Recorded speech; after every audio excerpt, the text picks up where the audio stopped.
నమస్కారం వార్తలకు స్వాగతం ముందుగా ముఖ్యాంశాలు స్వర్ణకుప్పం విజన్ 2029ను విడుదల చేసిన ముఖ్యమంత్రి నారా చంద్రబాబు నాయుడు ఈ సందర్భంగా ప్రసంగం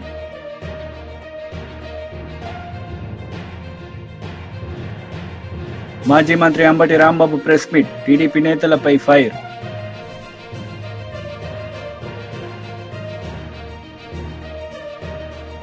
భారత్తో సహా ప్రపంచ వ్యాప్తంగా హెచ్ఎంపీ వైరస్ వ్యాప్తిలో ఉందన్న కేంద్రం ప్రజలు ఆందోళన చెందాల్సిన అవసరం లేదని భరోసా ఇచ్చింది. వైరస్ ఉధృతమైతే ఎదుర్కొనే సామర్థ్యం ఉన్నట్లు స్పష్టం చేసింది.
స్వర్ణకుప్పం విజన్ 2029 ను విడుదల చేసిన ముఖ్యమంత్రి శ్రీ నారా చంద్రబాబు నాయుడు ఈ సందర్భంగా ఆయన మాట్లాడారు. జనాభా స్టేబుల్ గా ఉంటుంది. 2.1 కంటే ఎక్కువ అయితే జనాభా పెరుగుతుంది. 2.1 కంటే తక్కువ అయితే జనాభా తగ్గిపోతుంది. జనాభా తగ్గిపోతే వేరే దేశాలు ఏమైనా అదే మనకు కూడా అవుతుంది. ముసలోళ్ళు ఎక్కువ ఉంటారు, పని చేయలేరు, యంగ్స్టర్స్ తక్కువ ఉంటారు, దేశానికి కూడా భారం అయ్యే పరిస్థితి వస్తుంది, చాలా సమస్యలు వస్తాయి. అందుకే ఆ కార్యక్రమానికి మన కుప్పంలోనే ప్రారంభిస్తున్నాం. ప్రతి ఒక్క కపుల్ మినిమం 2.2 కంటే తక్కువ కాకుండా ఇద్దరికి గాని ముగ్గురికి గాని వాళ్ళు ప్రోత్సహించాల్సిన అవసరం ఉంది, భర్తనివ్వాల్సిన అవసరం ఉంది. ఇది లెక్కేసుకుంటాం ఏ ఇంట్లో తగ్గిపోతున్నారని. ఒకప్పుడు నేను పాపులేషన్ కంట్రోల్ పెట్టాను. 2 కంటే ఎక్కువ ఉంటే లోకల్ బాడీస్ లో కంటెస్ట్ చేయడానికి పోటీకి అనర్హుల్ని. మొన్నే 2 కంటే తక్కువ పిల్లలుంటే ఇప్పుడు మీరు పోటీ చేయడానికి అర్హత లేదు, కాబట్టి 3 ఉంటేనే మీరు పోటీ చేయడానికి అర్హత వస్తుంది. అలాంటి కొత్త వినూత్నమైన కార్యక్రమాలు తీసుకొస్తున్నాం. ఒకప్పుడు మనం ఆలోచించేవాళ్ళం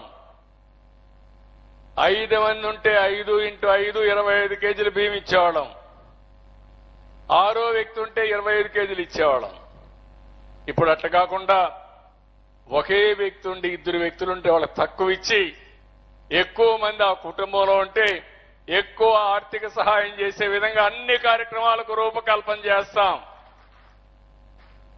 వేరే దేశాలు చేసిన తప్పును మనం చేయకుండా ఇప్పటి నుంచే జాగ్రత్త పడాల్సిన అవసరం ఉంది. అక్కడి నుంచి స్కిల్లింగ్ మీద ఎక్కువ శ్రద్ధ పెడతాం. అక్కడి నుంచి చదువు మీద కూడా ఎక్కువ శ్రద్ధ పెడతాం. కుప్పాన్ని మీరు ఒక్కసారి చూస్తే ఇప్పటికే 1.5కు వచ్చేసింది కుప్పం కూడా. 2+ ఉండాల్సింది 1.5కు వచ్చిందంటే తగ్గతా ఉంది. ఈరోజు సౌత్ కొరియా 0.9కు వచ్చింది. జపాన్ అయితే ఇంకా సమస్యలు వచ్చాయి. కాబట్టి రేపటి నుంచి మనం అందరం కూడా ప్రతి ఒక్క ఇంట్లో చర్చ జరగాలి. ఒకప్పుడు మన వాళ్ళు అనుకునేవాళ్ళం ఎవరైనా పిల్లలు కనకపోతే గొడ్రాలు అనుకునేవాళ్ళం. అంటే ఆ స్టిగ్మా ఉండేది, వీళ్ళకి పిల్లలు పుట్టలేదంటే లోపం ఏదో ఉంది, వీళ్ళు తప్పు చేశారని. కానీ ఈ రోజు మనందరం కూడా స్ఫూర్తిని తీసుకోవాలి. ఎక్కడికక్కడ ఇంకోటి కూడా గుర్తుపెట్టుకోవాలి. డబ్బులు వస్తే పిల్లలు కనడానికి ఆ కప్పులు కూడా ఇష్టపడరు, దంపతులు కూడా ఇష్టపడరు. డబ్బులుంది ఎంజాయ్ చేద్దాం అనుకుంటారు. మీకంటే ముందు మీ తల్లిదండ్రులు కూడా ఆ మాట అనుకోనుంటే మీరు వచ్చేవాళ్ళ అని అడుగుతున్న వాళ్ళని. ఈ విషయంలో వాళ్ళందరికీ స్పష్టత ఉండాల్సిన అవసరం ఉంది. మనందరి బాధ్యత ప్రపంచం అనేది కంటిన్యూస్ ప్రాసెస్. ఇది సమాజం అనేది నిరంతరం ముందుకు పోవాల్సిన అవసరం ఉంది. ఇక్కడ స్కిల్ డెవలప్మెంట్కి ఎక్కువ బాధ్యత ఇస్తున్నాం, దాన్ని కూడా ముందుకు తీసుకెళ్తాం. 4వ పాలసీ మీరు వస్తే వాటర్ సెక్యూరిటీ, ఇది చాలా ముఖ్యం. మన కుప్పానికి కూడా చాలా సమస్యలు ఉన్నాయి. ఈ సంవత్సరం కూడా సమస్యలు ఉన్నాయి. అందరి నీవాగా వచ్చుంటే మనకి ఈ సమస్య తగ్గేది. ఆ పాలారులో చాలా చెక్ డ్యాములు కట్టాం, కానీ పాలారులో నీళ్లు రాకపోయిన దానివల్ల ఇబ్బందులు వచ్చాయి. అందుకే రేపు జూన్ లోపల ఎట్టి పరిస్థితిలో అందరి నీవా నీళ్లు ఈ పాలారుకు వస్తున్నాయి. మొన్నే టెండర్లు పిలిచాం, నిర్దిష్టమైన టైం బౌండ్ ప్రోగ్రామ్ ఇచ్చాం. ఎట్టి పరిస్థితిలో ఆ నీళ్లు ఇక్కడికి నెక్స్ట్ ఇయర్ తీసుకొస్తాం. ఆ తర్వాత పాలారులో ఎన్ని చెక్ డ్యాంలు కావాలో కడతాం. ఎక్కడన్నా వీలైతే ఈ ట్యాంక్స్ కూడా కట్టి, రిజర్వాయర్లు కట్టి నీటి ఎద్దడి లేకుండా చేస్తాం. నిన్నే మీరు ఒకటి చూశారు. మాజీ మంత్రి అంబటి రాంబాబు మీడియా సమావేశం నిర్వహించారు. ఈ సందర్భంగా టీడీపీ నేతలపై ఆయన మండిపడ్డారు. వచ్చింది అక్కడ ఇక్కడ ఏదో 0.5%, 5%, 2%, 1% ఉన్న బుడ్డ ఛానల్స్ ఉన్నాయి కొన్ని. వాటిలో విస్తృతంగా తిప్పారు. తిప్పి తరువాత మెయిన్ స్ట్రీమ్లో ఉన్నటువంటి తెలుగుదేశానికి సంబంధించినటువంటి పత్రిక ఈనాడు, దాంతోపాటు మరొక పత్రిక, ఈ పత్రికలు మళ్ళా దాన్ని తెర మీదకు తీసుకొచ్చి ఫస్ట్ పేజీలో వార్తలు రాశారు. బినామీ బూచోళ్ళు అని. వీళ్ళు ఎక్కడి దాకా వెళ్ళారంటే ఈ సబ్ రిజిస్ట్రార్ చాలా అన్యాయాలు, అక్రమాలు, భూదందాలు, దొంగ రిజిస్ట్రేషన్స్ విశాఖపట్నంలోవి, రాజమండ్రిలోవి, ఇబ్రహీంపట్నంలో ఉన్నటువంటి చోట అనేక చోట్ల ఇవన్నీ చేశారు. దీని వెనకాల ఎవరో చీమకుర్తి శ్రీకాంత్ ఉన్నాడు. ఆ చీమకుర్తి శ్రీకాంత్ జగన్మోహన్ రెడ్డి గారికి, జగన్మోహన్ రెడ్డి గారి సతీమణి అయినటువంటి భారతమ్మ గారికి బినామీ వేల లక్షల కోట్ల రూపాయలు గోల్మాలైపోయింది అని ఒక కథనాన్ని మళ్ళా తెర మీదకు వండి వార్చేటటువంటి ప్రయత్నం చేస్తున్నారు. ఎవరు ఈ శ్రీకాంత్ కాదు, సింగ్, ఈ సబ్ రిజిస్ట్రార్? ఆయన ఏంటి, ఈ నెల 3వ తారీఖున ఆయన్ని పోలీసులు అరెస్ట్ చేశారు. ఒక విషయం ఇక్కడ మీకు చెప్పాలా, వైఎస్ఆర్ కాంగ్రెస్ పార్టీ అధికారంలో ఉన్నప్పుడే 2023 నవంబర్ 17న ఈ ధర్మసింగ్ అనే సబ్ రిజిస్ట్రార్ నివాసంలో ఏసీబీ దాడులు జరిపింది. ఇతను ఆదాయానికి మించినటువంటి ఆస్తులు ఉన్నాయని, అవినీతి విచ్చలవిడిగా చేస్తున్నాడనేటువంటి ఆరోపణలు రావడంతో 2023 నవంబర్ 17వ తారీఖున, అంటే వైఎస్ఆర్ కాంగ్రెస్ పార్టీ అధికారంలో ఉన్నప్పుడు ఈయన మీద ఏసీబీ దాడులు చేసింది, ఇంటి మీద సోదాలు చేసింది, ఆయనకున్నటువంటి పలు ప్రాంతంలో ఉన్నటువంటి ఆస్తుల మీద దాడులు చేసింది.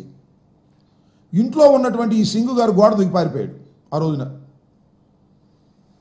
మొన్న దొరికాడు 3 రోజుల క్రితం. అప్పుడు దాకా దొరకల, పరారీలో ఉన్నాడు.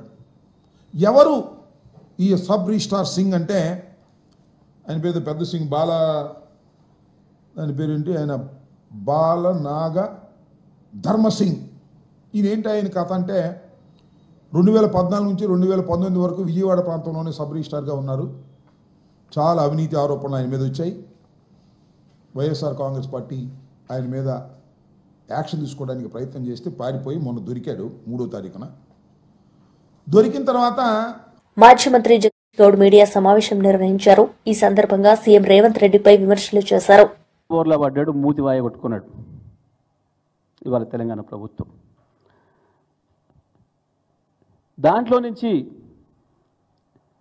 మళ్ళీ బయటపడడం కొరకు ఒక పనికిమాలిన చెత్త వార్తను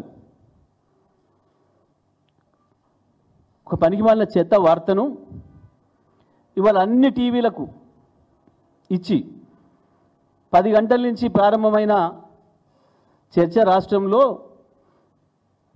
కేటీఆర్ గారు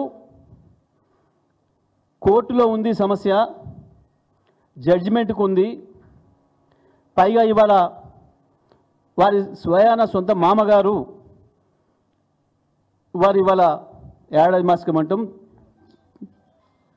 తద్దినమంటాం, సంవత్సరికమంటాం, ఆ పూజ ఇంట్లో ఉన్నప్పటికి కూడా ఆ సాకుతోనో కోర్టు సాకుతోనో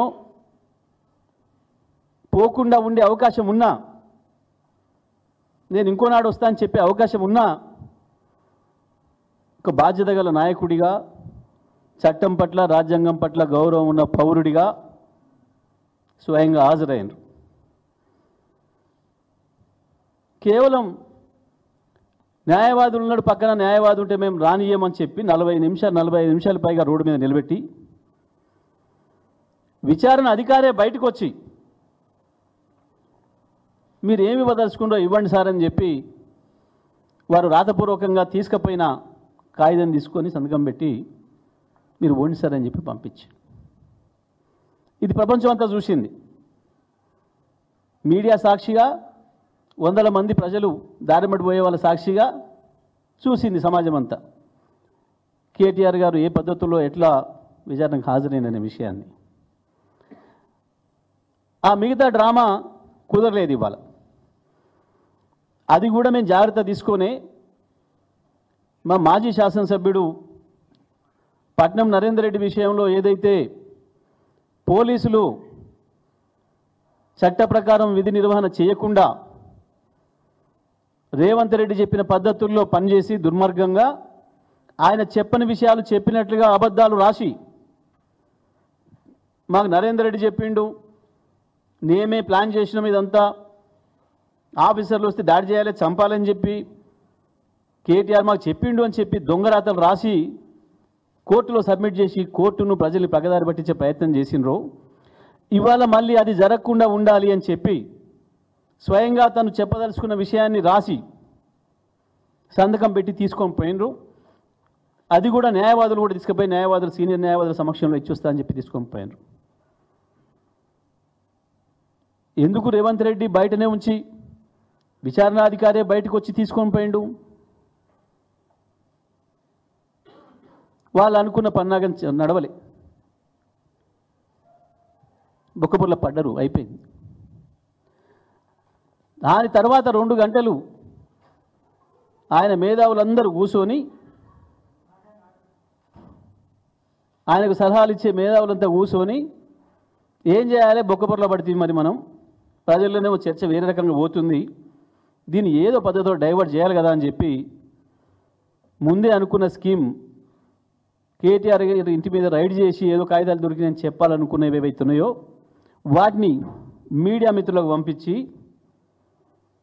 ఎలక్ట్రానిక్ మీడియా మిత్రులకు పంపించి వాళ్ళ కాలు పట్టుకొని అదొక్కటే ఇస్తున్నారు, జర ఇది కూడా వేయండి అని చెప్పి వేసిన ఒక పనికి మాలిన పాత చింతకాయ పచ్చడి వార్త. ఏంటిది? ఏదో గ్రీన్ కో నుంచి ఎలక్ట్రల్ బాండ్స్ వచ్చినాయి, మాకు ఇప్పుడే దొరికింది. పాపం ఒక టీవీలో సంచలన వార్త. అందులో మరి వారికి ఏం సంచలనం కనపడదో మాకేం కనపడలే, ప్రజలకి ఏం కనపడలే. ఎలక్ట్రల్ బాండ్స్ అనేవి బహిరంగమైనవి, కోర్టు ఉత్తర్వులు ఇచ్చింది, సుప్రీంకోర్టు కూడా సబ్మిట్ చేసినాయి, బ్యాంకులు బహిరంగంగా అందరికి తెలిసిన విషయం. ఆ గ్రీన్ కో కంపెనీ మాకే ఇయ్యలే, బీజేపీకి ఇచ్చింది, కాంగ్రెస్కి ఇచ్చింది, మాకు ఇచ్చింది, ఇంకో పార్టీకి ఇచ్చింది, ఇంకో పార్టీకి ఇచ్చింది. ఈ దేశంలో ఉన్న 7-10 పార్టీలకు ఇచ్చినాయి అందరికీ. కాంగ్రెస్ కూడా 25-27 కోట్లు ఇచ్చింది, బీజేపీ కూడా 40-50 కోట్లు ఇచ్చినట్టుంది. తెలంగాణలో బీసీల పరిస్థితి పెనం మీద నుండి పొయ్యిల పడ్డట్టయిందని బీజేపీ రాష్ట్ర ప్రధాన కార్యదర్శి కాసం వెంకటేశ్వర్లు అన్నారు. ఈ సందర్భంగా ఆయన మాట్లాడారు. 42% పెంచి బీసీలకు రిజర్వేషన్స్ స్థానిక సంస్థలలో పెంచి వెంటనే ఎన్నికలు నిర్వహిస్తాం. దాంట్లో గొప్పగా చెప్పిండు ఇప్పుడు ఉన్నటువంటి పిసిసి అధ్యక్షుడు. ఏం చెప్పిండంటే, కొత్తగా ప్రజాప్రతినిధులు 23,973 మందికి మేము అధికారాన్ని కల్పిస్తూ ఉన్నాం బీసీలకు అని చెప్పేసి గొప్పగా చెప్పుకున్నాం. ఇవాళ 42% పెంచింది లేదు, అతిగతి లేనటువంటి పరిస్థితి కనపడతా ఉంది. మేము అడుగుతున్నాం రేవంత్ రెడ్డి గారి ప్రభుత్వాన్ని, ఇదే పిసిసి అధ్యక్షుడిని, సంవత్సరం పూర్తి అయిపోయింది, మీరు కమిషన్ల మీద కమిషన్లు వేసిండ్రు,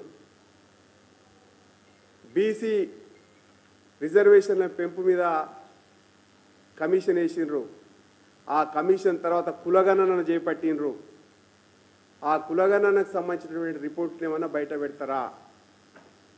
కులగణన రిపోర్ట్ని బయట పెట్టరా?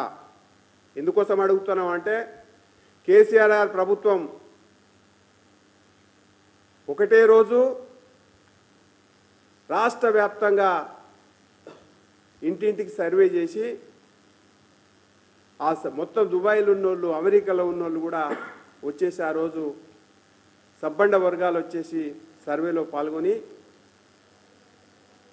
నమోదు చేసుకున్న తర్వాత ఏ విషయాన్ని కూడా ఆయన ప్రకటించలేదు. ఇప్పటి వరకు అది టీఆర్ఎస్ పార్టీ, బీఆర్ఎస్ ప్రభుత్వం ప్రకటించకపోతే ప్రకటించపాయి. ఈయన వచ్చిన తర్వాత కూడా ఆ రిపోర్ట్ని ప్రకటించలేదు.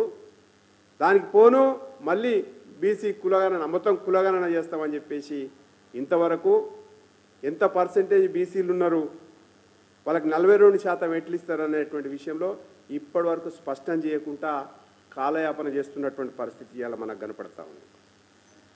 అదొక్కటే కాదు, ఇవాళ ఆయన చెప్పిన విషయాలు యువతకు, బీసీ యువతకు వడ్డీ లేని 10 లక్షల రుణం ఇస్తామన్నాడు.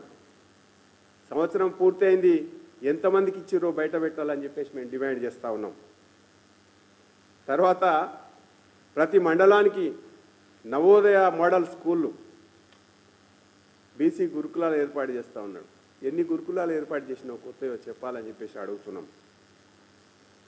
తర్వాత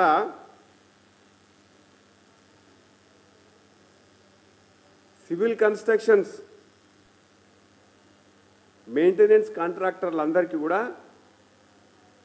42% రిజర్వేషన్స్ కల్పిస్తామని చెప్పారు.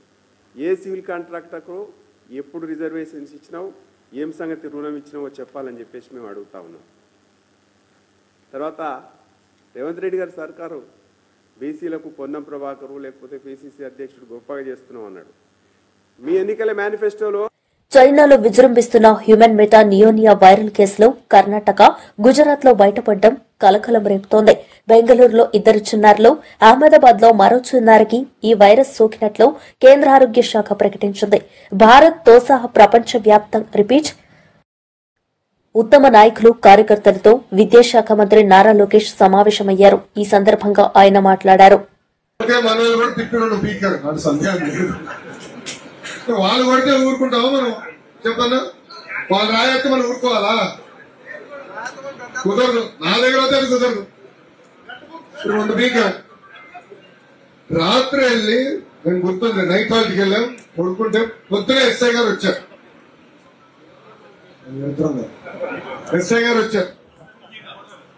మీరు చాలా తప్పులు చేస్తున్నారంటే చెప్పి అదిగో పోయా రాజ్యాంగం నాకు ఏం చెప్పింది, మాట్లాడే స్వేచ్ఛ నాకు ఇచ్చింది, ఆ స్వేచ్ఛ నేను వినియోగిస్తున్నాను.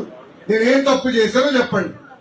నేను ముఖ్యమంత్రి గారిని కించపరిచే విధంగా మాట్లాడానా, లేదంటే గౌరవ ఎమ్మెల్యే గారిని కించపరిచే విధంగా మాట్లాడాను? వాస్తవాలు చెప్పాను, కాదని వాళ్ళు చెప్పమన్నాడు. అంతేగాని మా వాళ్ళపై దాడి చేస్తే ఎలా అన్నాడు. రాత్రి కార్యకర్తలు తీసుకెళ్లి జైలుకి పంపించారు, రాజమండ్రి జైలు. కరెక్ట్ గా 2 రోజుల తర్వాత చంద్రబాబు నాయుడు గారి దొంగ కేసు పెట్టి 52 రోజులు రాజమండ్రి జైలు పంపించారు. ఇంకా మీరు చూశారు ప్రజలు ఎట్లా స్పందించారు. పవన్ అన్న నాడు వచ్చి లేదు కలిసికట్టుగా పోరాడదాం, ఈ సైకోని ఇంటికి తరిమి కొడదామని చెప్పారు. ప్రజలే అది చేసి చూపించారు. ఇక్కడున్న కార్యకర్తలందరినీ విజ్ఞప్తి చేస్తున్నారు. మొన్న ఎన్నికలు కేవలం సంక్షేమ అభివృద్ధి గురించే కాదు, అహంకారం వ్యతిరేకంగా తీర్పు వచ్చింది. ఒక ముఖ్యమంత్రి గారు కానివ్వండి, మంత్రివర్యులు కానివ్వండి, శాసనసభ్యులు కానివ్వండి, అందరూ ఒళ్ళేరు పెట్టుకుని పనిచేయాలని ప్రజలు ఇచ్చిన తీర్పు. 151 స్థానాలు గెలిచిన ఒక పార్టీకి 11 స్థానాలకే పరిమితం చేశారంటే ప్రజలు మనం ఎంత జాగ్రత్తగా ఉండాలో దయచేసి ఇక్కడున్న 3 పార్టీ కార్యకర్తలు ఆలోచించుకుంటున్నారు. మనం ఎంత పైకి ఎదిగితే అంత భూమి పైన ఉండాలి. ప్రజల దగ్గరికి వెళ్ళాలి, వాళ్ళ సమస్యలు తెలుసుకోవాలా, పరిష్కరించాలి. వాస్తవంగా ఆర్థిక పరిస్థితి ఇంత దారుణంగా ఉందని మేము ఎవడో అనుకోలే. కార్లో కూడా నిమ్మల రామానాయుడు గారు మేము మాట్లాడుకుంటాము ఫైనాన్స్ గురించి, ఇంత గంభీరంగా ఉంటుందని ఇప్పుడు నాకు ఊహించామా అని అనుకున్నాం. ఈ రోజు ప్రతి నెల 4,000 కోట్ల రూపాయల డెఫిసిట్ లో నడుస్తున్నాం. అయినా కూడా భారతదేశంలో ఏ ప్రభుత్వం ఇవ్వని విధంగా ఆంధ్ర రాష్ట్రంలో ఉన్న ఎన్డీఏ ప్రభుత్వం పెన్షన్ ఇస్తుందండి.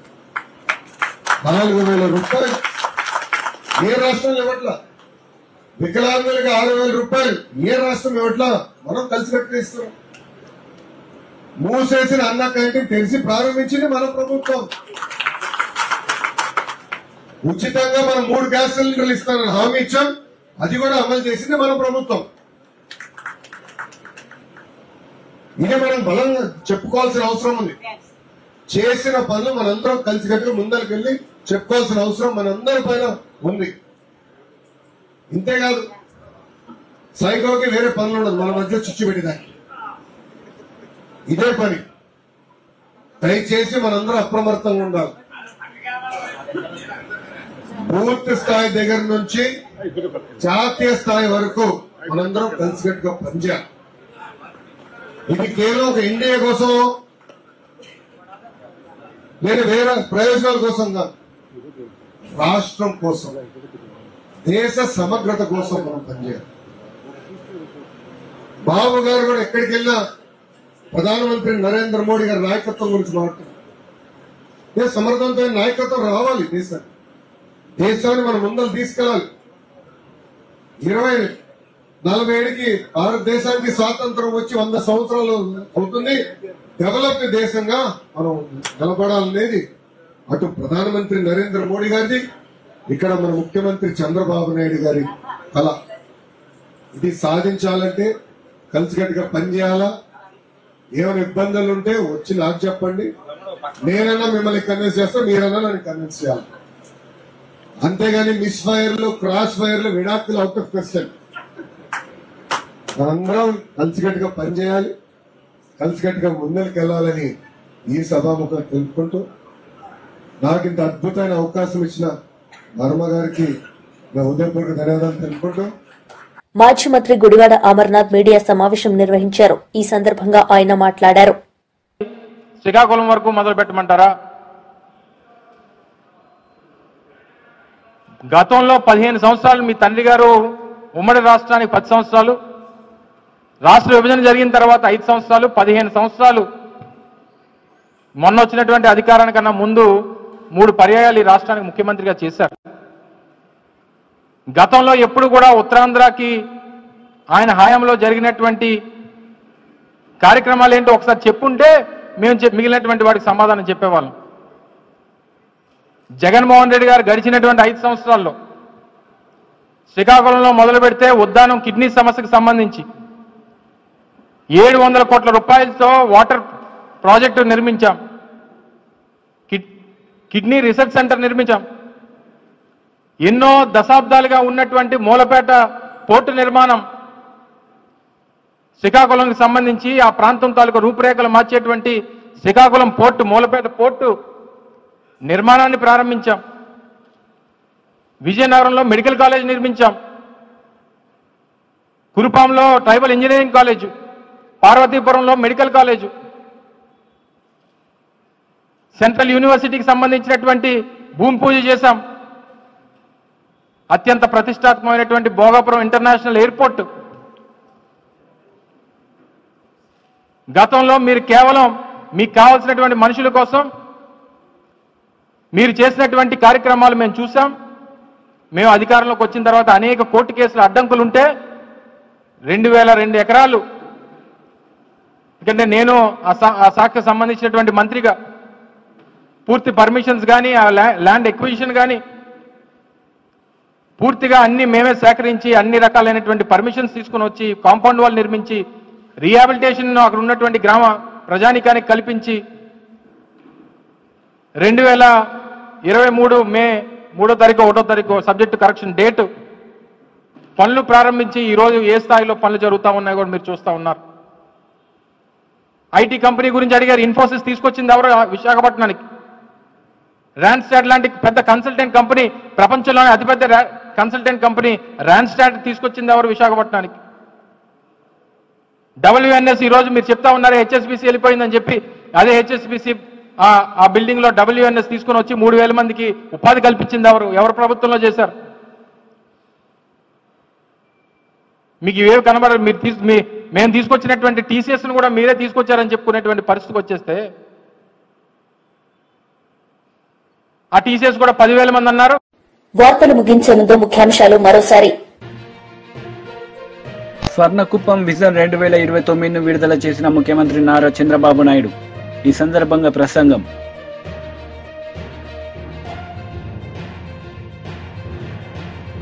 మాజీ మంత్రి Ambati Rambabu press meet. TDP నేతలపై ఫైర్.